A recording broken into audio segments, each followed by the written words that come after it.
What's going on, Internet? Average Joe Daniel here. This week's 5 and 5. Number 1, context is always important when studying the Bible.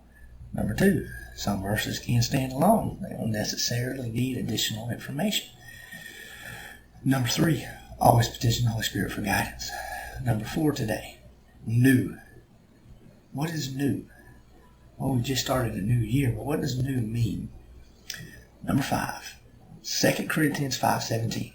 Therefore, if any man be in Christ, he is a new creature. Old things are passed away. Behold, all things become new. So what does new mean? Well, the definition has it written as a beginning, or a beginning anew. One definition has it just as a beginning.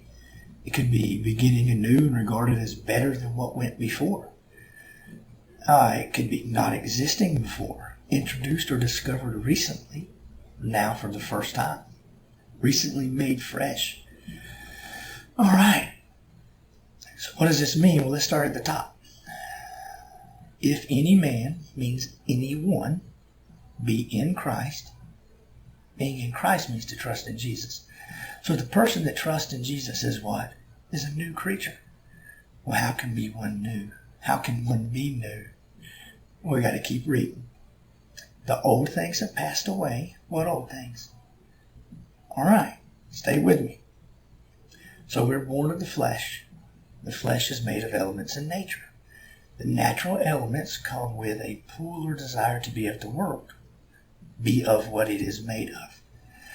So God created the world, but due to the influence of the devil over time and man's selfish response to this influence, the worldly draw has become sinful.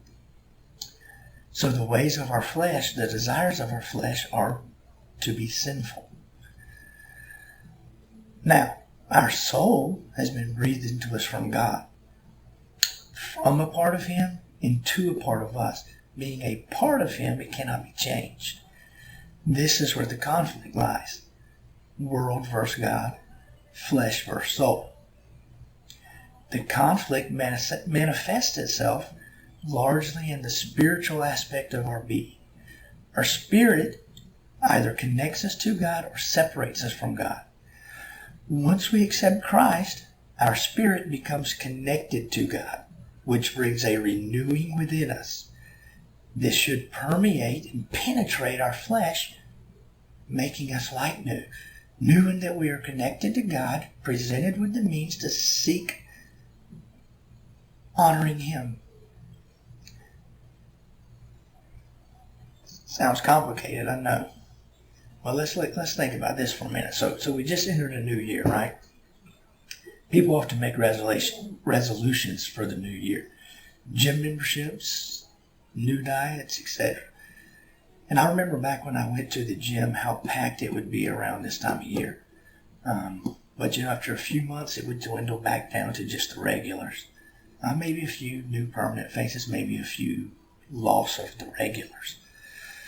So the question becomes, is your Christian life like a gym membership after the first of the year?